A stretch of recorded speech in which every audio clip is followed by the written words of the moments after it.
এক হৃদয়স্পর্শী অনুষ্ঠানের মধ্য দিয়ে রবিবার আগরতলা প্রেস ক্লাবের প্রতিষ্ঠাতা সদস্য সম্পাদক পরিতোষ বিশ্বাস ও তরুণ সাংবাদিক সদস্য কনাদ পদকে স্মরণ করল আগরতলা প্রেস ক্লাব। ব্যক্তি মানুষ হিসেবে প্রয়াত এই দুজন ছিলেন অনন্য বোধের অধিকারী। তাদের কর্মনিষ্ঠা, সততা, সমাজের প্রতি দায়বদ্ধতার দিকটিও স্মৃতিচারণায় উঠে এসেছে আগরতলা প্রেস ক্লাবের সভাপতি জয়ন্ত ভট্টাচার্য সহ বরিষ্ঠ সাংবাদিকদের আলোচনায়।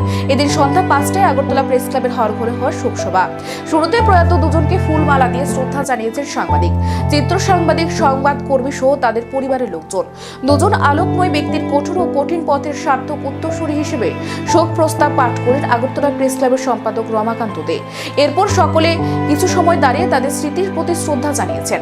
অগণিত মানুষের হৃদয়ে জয় করা দুজনের স্মৃতিচারণা করে আলোচনা করেন আগরতলা প্রেস ক্লাবের সভাপতি জয়ন্ত ভট্টাচার্য, বরিষ্ঠ সাংবাদিক শেখর দত্ত, সম্পাদক সঞ্জীব দেব, সম্পাদক সমীর পাল, সম্পাদক অরুণ নাথ এবং বরিষ্ঠ সাংবাদিক চিত্রা রায়।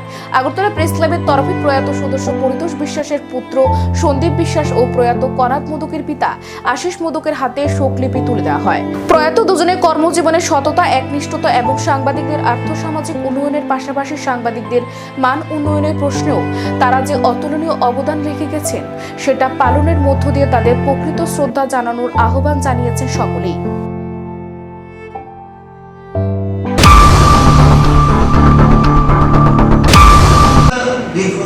সাংবাদিকতা করেছে, তার সম্পর্কে সবাই বলেছে, আমিও বলব। কিন্তু কনাদ সম্পর্কে আমি বলব, এই কনাদের যা ছিল আমার তা নেই।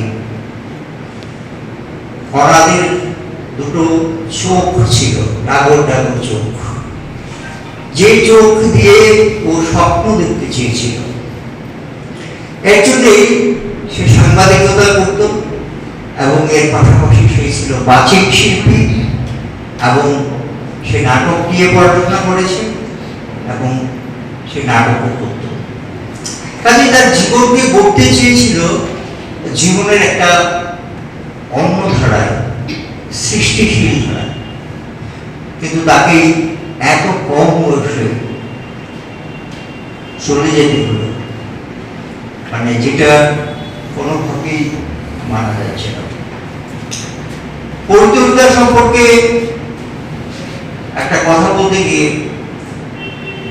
শেখরদা আমাকে একবার একটা কথা বলেছিলেন, সেটা আমার মনে পড়ছে। আমি যখন প্রথম পিটিআই ঢুকেছিলাম তো তখন উনি আমাকে বলেছিলেন যে খুব পরিশ্রম করো, ভীষণ পরিশ্রম করো, তোমার সাফল্য একদিন আসবে। তো পরিতোষদা সম্পর্কে আমার সেটাই মনে হয় যে উনি সাংঘাতিক পরিশ্রমী ছিলেন, অসম্ভব ধৈর্যশীল ছিলেন এবং তিনি তার যে টার্গেট তার থেকে কখনো সরেন। আমি দেখেছি তার দীর্ঘ সাংবাদিকতার জীবনে অনেক স্ট্রাগলের মধ্য দিয়ে যেতে হয়েছে, কারণ একটা সংবাদপত্রকে প্রতিষ্ঠা করতে গেলে এটা অরুণবাবু বললেন যে পরিশ্রম করতে হয় সব দিক থেকে। তার সম্পাদকীয় কাজকর্মের পাশাপাশি একটা প্রতিষ্ঠানকে ব্যবসায়িকভাবে দাঁড় করানোর জন্য এত পরিশ্রম করতে হয়। আমার মনে হয় তার শরীর তাকে পারমিট